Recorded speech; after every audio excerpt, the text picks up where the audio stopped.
Let's do that again. Let's okay.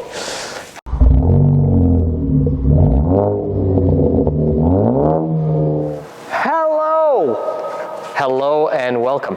Welcome to our humble dyno here, our stratified dyno, our heartbreaker of a Mustang. We've got another MQB car. This time is a beautifully wrapped purple beast, as we call it.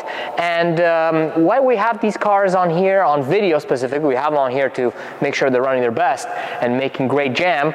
But we have it on video because I wanted to highlight a turbocharger starting to be popular for the MQB platform and show you guys what it can do and what some of the limitations that you're going to run into that you have to overcome to get the most out of it. So this car is a GTI. It's an early GTI, but it's very low mileage, very nicely kept. It came in with an APR intake, an APR tune, and an APR turbo DTR6054. So this came in with a turbocharger with the tune, specifically their stage 3 tune, and we put it on the dyno and it made reasonable power. But we wanted to do more. So for this customer, we recommended that they improve the exhaust flow on the vehicle. Also, before I forget, it does have an upgraded intercooler. So that is an important part of the equation when you're pushing this much performance. To upgrade the exhaust flow, which are completely stock before, we got a CTS catted exhaust in there, and it is a turbo back. It sounds nice and mild. It performs well. It is a full 3-inch design, and we put that on in the shop, and we are tuning this guy using the Cobb access port. Now, with this Cobb access port, we're going to do 2 tunes on the car. One, we're doing a pump gas tune, and the other one is we're gonna do an ethanol mix on the car. We don't have E85s too readily available here, but we wanna show you guys and have the customer experience a little bit of ethanol. With that increased octane, we should see some nice gains. Now, in order to support all of this on the bigger turbocharger, we need to upgrade the fueling. So to upgrade the fueling, we're running a CTS 980cc MPI kit that is seamlessly installed and wired into the OEM harness. On these cars, it is very nice because you can just add port injection without having to run an additional fuel controller. So that's all in there, and we can dial all that in using the Cobb access port. All this stuff is on our website for you guys to buy, but of course, you're wondering about the performance. So I'm just gonna jump in to finalize the tune. Then I'll show you guys what the car did on pump gas compared to what it came with and what it did on some ethanol mix. One other thing to keep in mind is that this car does not have other fueling upgrades, so it does not have an LPFP. So that's another reason, for now at least, to keep the ethanol content mild. We want a little bit of octane, but we don't want to overwhelm the OEM LPFP. All right, let's jump in and see what she does.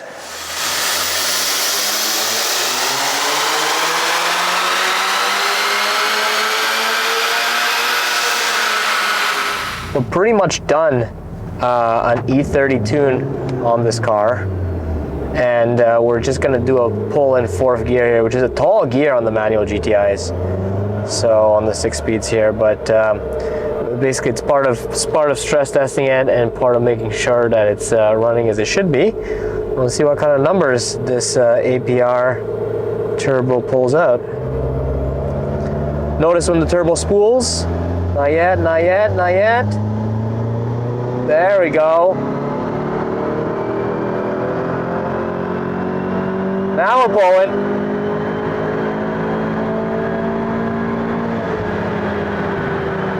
Woo! Spicy. 417 wheel horsepower on this dyno.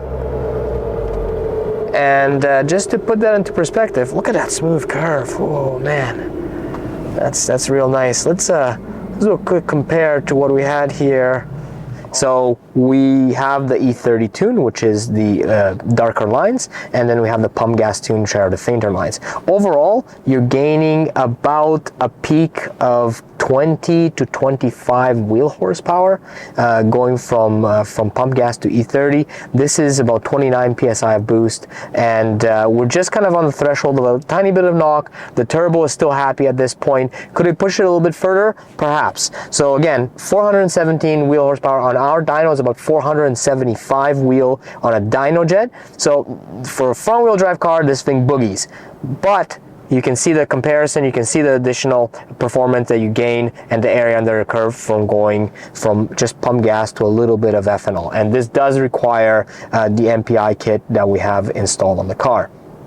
Now let's do a quick comparison to how that looks like compared to what the car came in here with.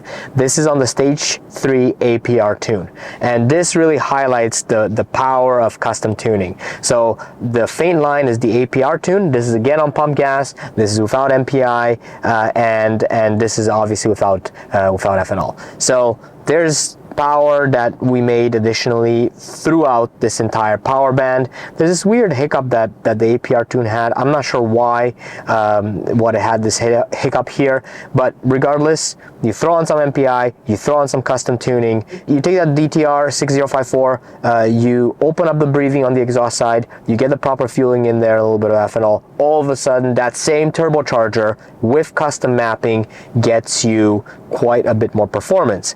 Now, how does this compare to pump versus pump? This is the APR tune, the faint line, and this is our tune just on pump gas with the MPI and the exhaust installed. So again, you can see that there are gains to be had throughout the entire power band, not as much as with ethanol, but having the MPI in place really opens up your ability for custom tuning on ethanol. And then finally, I wanted to show you guys the difference between two turbochargers on similar setups. So this is a comparison between this DTR6054 and the P-Max from Garrett. So the P-Max from Garrett is on an Audi S3, and that car also has MPI and is on E40 fuel. So this is very much similar fuel to this car, similar fueling capabilities to this car, but a difference in turbocharger. That car also had intake, exhaust, and intercooler. And I want to highlight two things. First of all, yes, this turbocharger is larger, and you can see that especially in the top end, it takes the lead. It makes 417 wheel on our dyno, so 475 on a dyno jet versus 395 wheel on our dyno for the other car. This is about 20 to 25 wheel horsepower difference between the P-Max and this turbo. And you can see that past around 3,700 RPM, this turbocharger definitely wins and has a higher flow capacity, and it offers higher performance up top. However, I do want to highlight this area. This is the response area. So you can see that the P-Max peaks torque actually below 3,000 RPM. This turbocharger has a peak torque of, above 3,500 RPM, but they do cross at about 3,500 RPM. So all this area under the curve is performance advantage to the P-Max, which is a smaller turbocharger. And what this means is that you will have faster response, faster spool, and just a peppier feeling car at any point that you come on boost, but especially down low when the exhaust energy is not there from the engine. So you got to keep that in mind. The P-Max is going to be a snappier turbo, and it's going to give you that torque response faster. In the top end, that's the trade-off. In the top end, this turbocharger does flow better, and it does give you more peak horsepower and more horsepower overall under the curve in that area. So hopefully that this highlights some of the differences between these two turbos, and also highlights the importance of custom tuning and setting up your car so that you can take advantage of the hardware that's on the car. So that's what we do. We do custom tuning. We do have the P-Max on our website, actually, bundled with custom tuning. However, whatever turbocharger you have on the car, we'll be happy to tune it for you and help guide you so that you can get the most out of your setup. Several days later. Well, welcome back to the same car you saw in the same video. Now, this car is back, it's a different day, and the reason it's back is because our customer wants more. And who are we to deny more? No, we are enablers of more, and what he wants more of is more power. Now, this car was tuned on E30 last time, and on E30, this car has an OEM LPFP which kept up to about 28, 29 PSI of boost, mild ethanol mix, everything was good. This car already has MPI, so we're covered on that side. However, the low side pump was dropping to upper 50 PSI, low 60 PSI in the top end, and him running almost 30 PSI boost pressure meant that the pressure differential was only about 30 PSI. The MPI is only fed by the low side fuel pump, and that smaller shrinking pressure differential, especially as we turn up the boost and we increase the ethanol mixture, which consumes more fuel, is going to pose some problems. The biggest problem is that we're going to max out those injectors, and instead of going down that path, we're going to supplement him with more fueling from the low side. And we installed one of our pumps in the back of this car. This iteration is using a Hellcat 525 pump.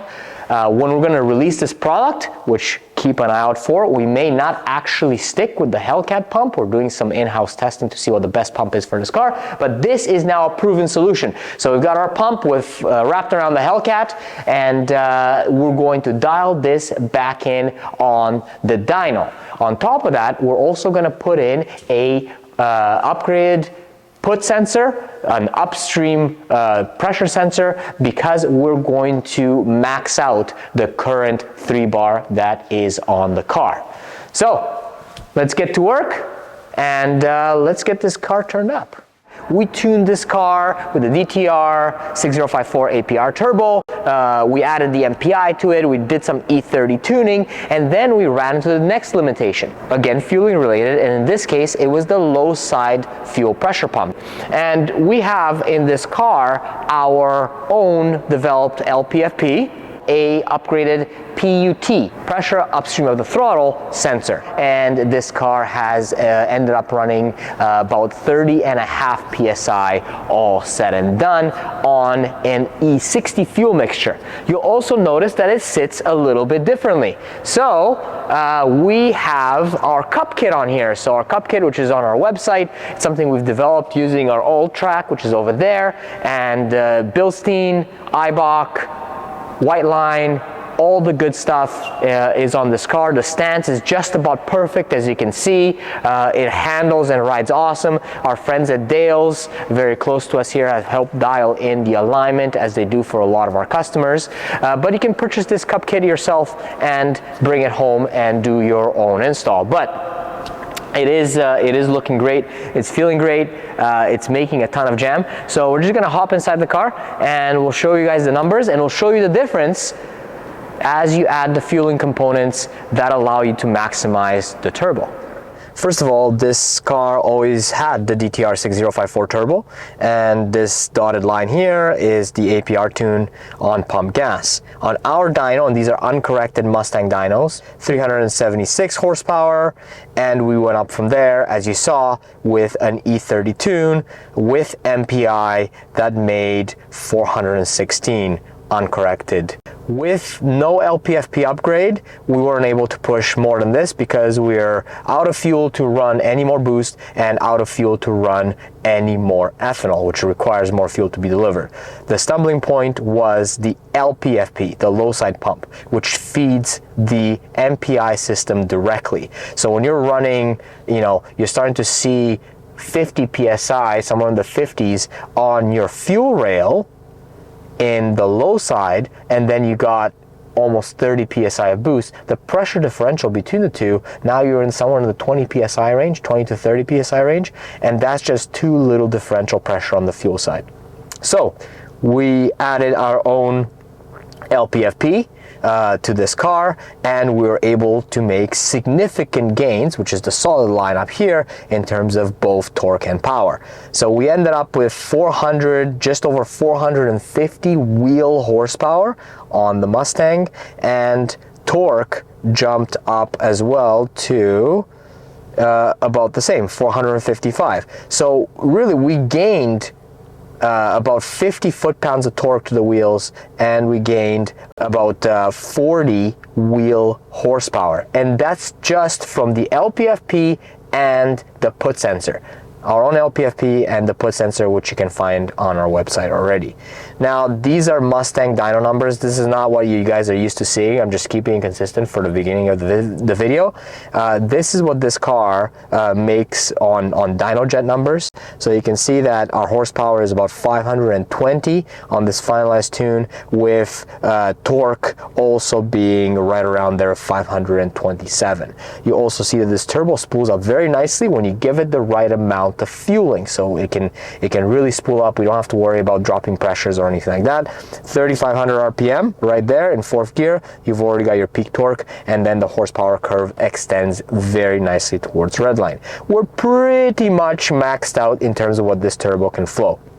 Super results, I think. The car, it pulls very strongly. It certainly will overwhelm the tires, but the most important thing on these MQB cars, on these 2-liter E888.3s, is that you need to have the right fueling in place, and this is what I'm emphasizing. There's no turbo change in this car. There is no hardware change. Well, we did add an exhaust system from the initial setup, but effectively, the airflow has remained very, very similar, and what we addressed here is fueling. And once again, this bottom line, this dotted line here, is what we started on pump gas, then E30 with additional MPI, and then E60 with the LPFP and MPI in place. So if you really want to max out the turbo and the turbo can flow, and you've already got a nice hybrid or a big turbo like this, then definitely get your fueling in place, because that is going to make a huge difference in terms of what power you can make. And of course, the octane has to be there as well. That's why we're running E60 fuel. Hopefully this was informative. Hopefully you guys kind of understand how the system works a little bit better, and you know what you're looking for. If you got any questions, hit us up. We got more videos on the way. As always, subscribe, but most importantly, go out there, enjoy your cars, and we're here to help you set those up to the best of their abilities. So take care until next time. Cheers.